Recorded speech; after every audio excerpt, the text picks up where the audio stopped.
Navicky. I'm the Director of High Performance Computing at Mississippi State University. I've been with the university for about 4 years now, in the director role for about 1.5 years, associate director about 2.5 years before that. And I think it's relevant to the conversation, but before that I was with the U.S. Air Force.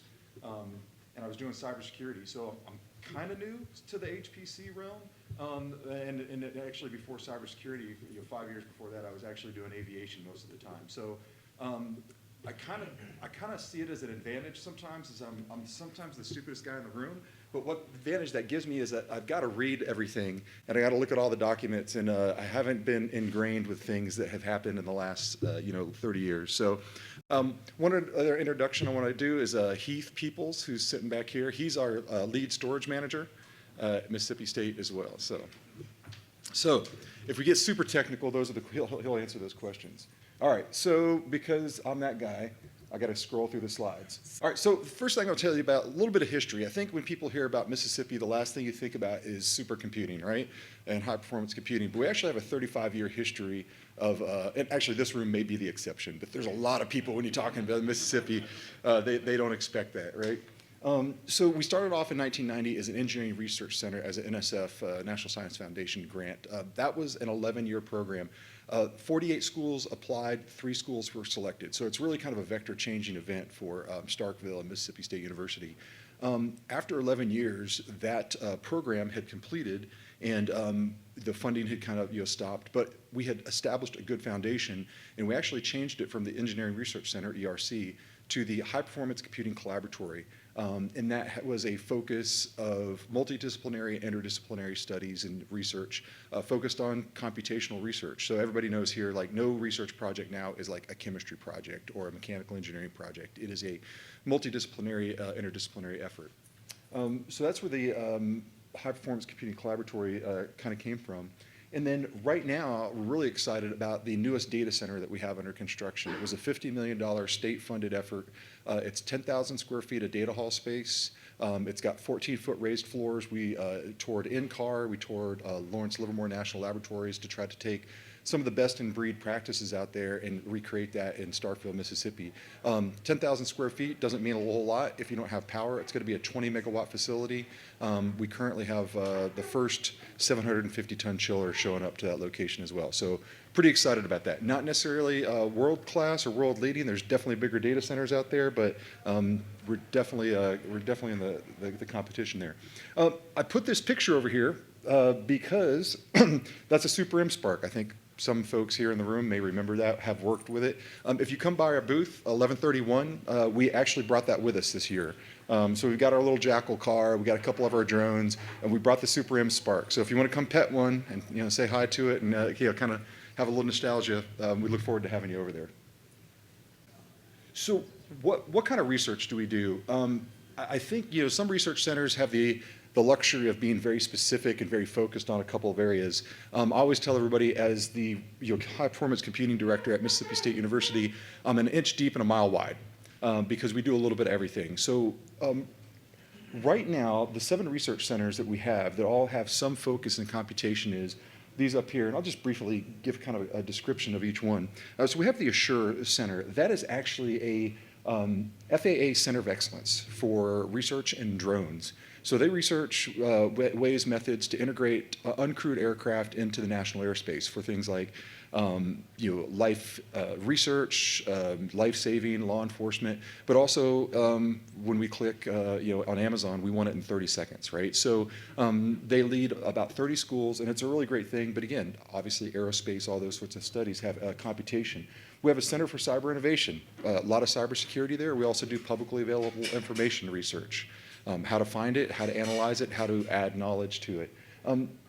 We're really an applied research university, so typically in 6 to 18 months, we're going to generate something for you that's going to be useful and usable.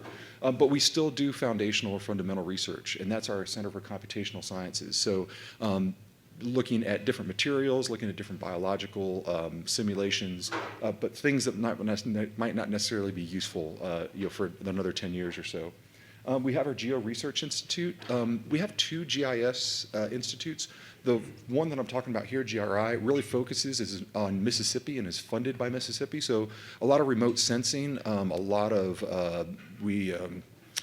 hyperspectral imagery, taking data in from those from those areas, automated boats. We have an automated boat that goes out into the Gulf right there, drops sensors looking for dissolved oxygen, algae blooms, those sorts of things.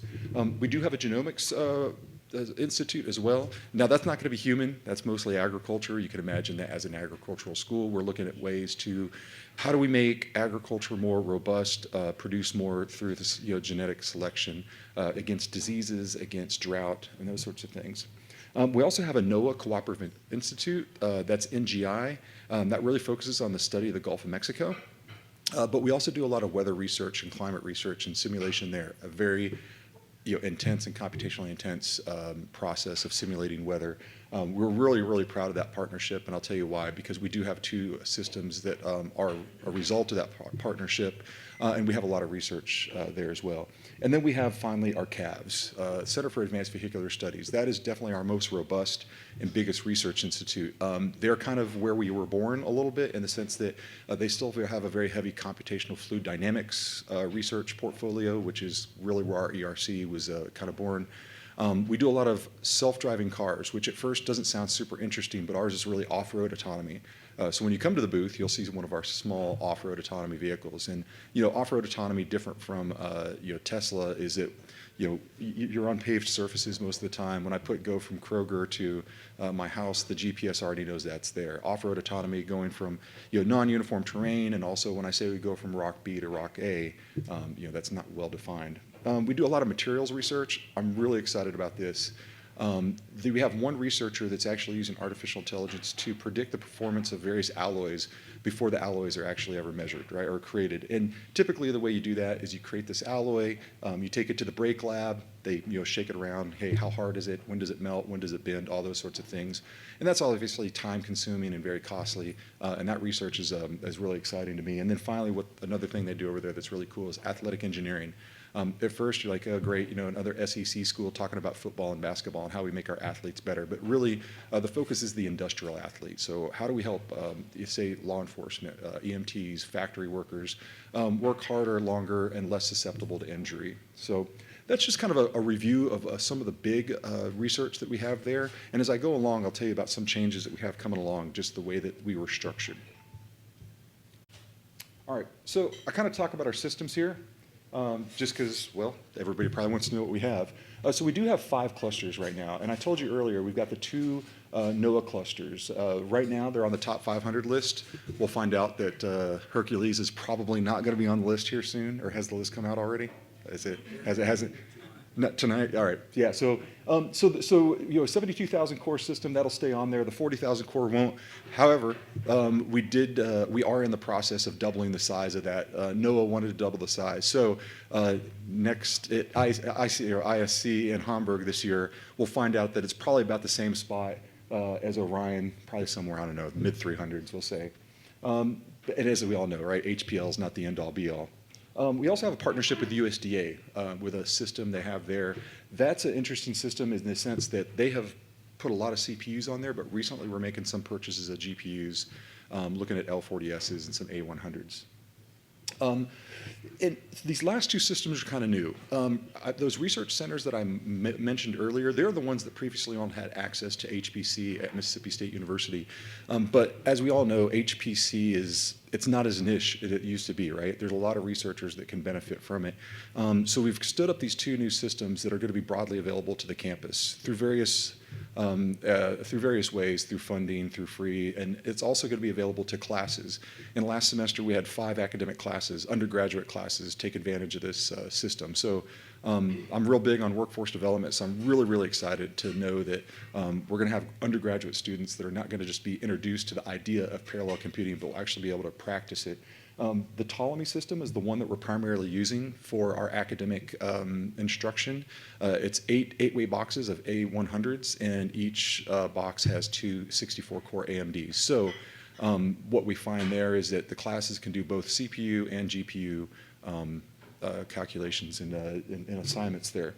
So those are our systems right there. Data storage, we right now have a vast system of 2.4 petabytes. That's native with a data reduction. We can expand that that goes twice the capacity there. We have 2 DDN systems, 1 terabyte and 1 20 byte. And then we have 7 LTO9 tape drives. Our data, the reason I even say that, because I think one of the questions is like, what kind of data types do you guys have? And it's a little bit of everything. NOAA, is it a million or a billion, like weather, is it, how many do they send each day? So one of the complications we have is that there's a whole bunch of weather reporting stations in the world, and NOAA collects each one at 1 kilobyte at a time and then sends it to the filing system and that sort of thing. So just little different challenges. But at the same time, we have self-generated data. We have a lot of UAVs that collect data, so how do we ingest that? We have a lot of self-driving cars. So I wish I could say we had like a couple instruments, then that's all we did, or we had this really predictive way of telling you what data we're going to ingest or generate, but we don't, because we're a research institute in this kind of crisis du jour. I like to show this for 2 reasons. The first is we want to brag, right, in Mississippi. The top 500 list, I think everybody knows, it came out in 93. We put our first system on there in 1996, and then this is kind of the history of that. Really kind of a pinnacle point was 2019 when we had the Orion system, and it debuted at number 62. A little bit of tuning, and the next list around it came up to 60. What happens to computers as they get older, right? They all just continue to degrade. The reason that we don't have another system up there really is that our current data center is jam-packed. We just don't have any room. So the new data center that I said we have, it is not aspirational. It's not a good idea. It's going to be finished with construction April.